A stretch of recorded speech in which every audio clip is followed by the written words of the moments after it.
So get your pen, get your journal, and get ready because we're about to dig for some gold. My name's David A. Stone. I'm an entrepreneur, a gold mining expert, urban farmer, and now I'm a #1 best-selling author of Your Gold Mined Brain Digging Gold Guide. And that's all because of you, my tribe, for rallying behind me, really, and making this #1. So thank you so much, because I have never been a #1 best-selling author before until now. So I planted everything in February.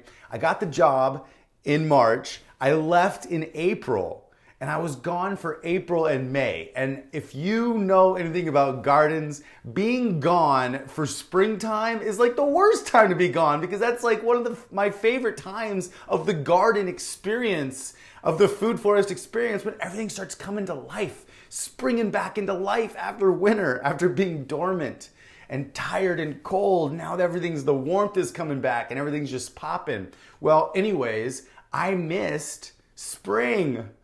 I missed spring. I missed all the flowers coming out. I missed all the peaches coming on the tree. And these were just brand new trees I had just planted. So I was really anticipatory of them. But my brother was sending me photos, so I was getting a little bit of dose of that. But I had filmed planting it all, and I hadn't edited it yet.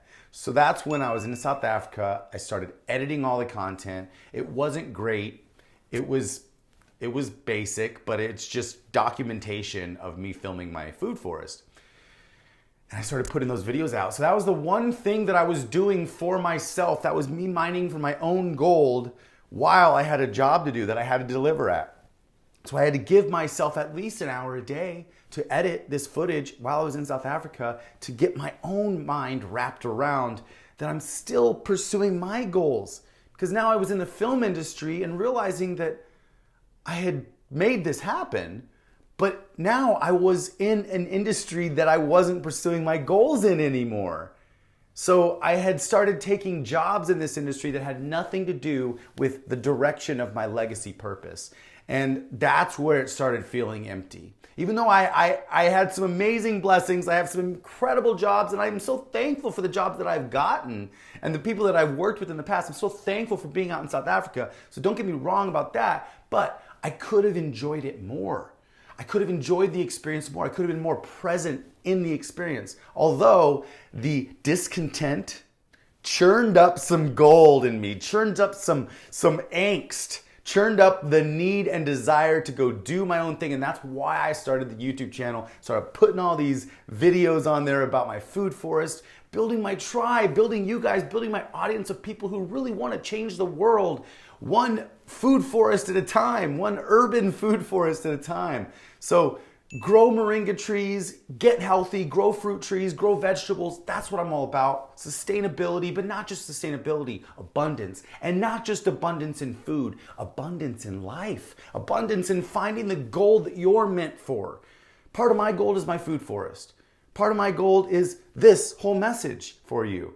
But I have a lot of different pockets of gold, a lot of different veins of gold that I'm digging in. But I can only dig in one vein at a time. Last year at Food Forest, this year, the 6-week intensive Find Your Gold Masterclass, where we're gonna develop your treasure map, and we're gonna take your life through all the 7 golden life ores of wealth, and we're gonna elevate each one of them. And we're gonna make sure that you can become wealthy in all 7 areas. Money is included in that area. So we're gonna figure it out, we're gonna set the goals, we're gonna take that next step, and it's gonna be amazing. And you're gonna be so excited about the shift that is going to happen in your life. Let me get back to this story. So I'm in South Africa, I started the YouTube channel. I wasn't fully getting the most out of that experience, but the experience was gonna be over. So you gotta understand that you gotta fully enjoy experiences while they happen, because they're gonna be over. So now my experience was over in South Africa. I had 39 hours of travel time to get back home. So I was already kind of like grouchy. So I'm on the plane, and then I get sick. I get so sick on the travel ride home. And you know what ended up happening? I literally ended up staying sick for 2 years almost. It was very weird, but the sickness started snowballing into depression and staying sick. And I didn't see it at the time. And I'm a positive person. I'm a very optimistic person. I'm a goal setter. I'm a go-getter. But I also experienced, while I was in that depression, the feeling of other people trying to come around me and trying to inspire me and trying to like help lift me out of it. I didn't really want their encouragement. I didn't want them to tell me everything was going to be fine. I really didn't want any of that. I just actually didn't even want to be around anybody. If I had to be around some people, I would be plastering a smile on my face and I would be acting like I got everything under control.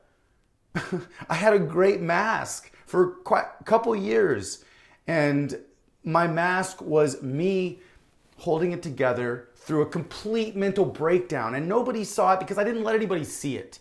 Nobody offered to help because I didn't let anybody offer to help. And I never even told anybody I was going through this. You know why? It's because I'm strong.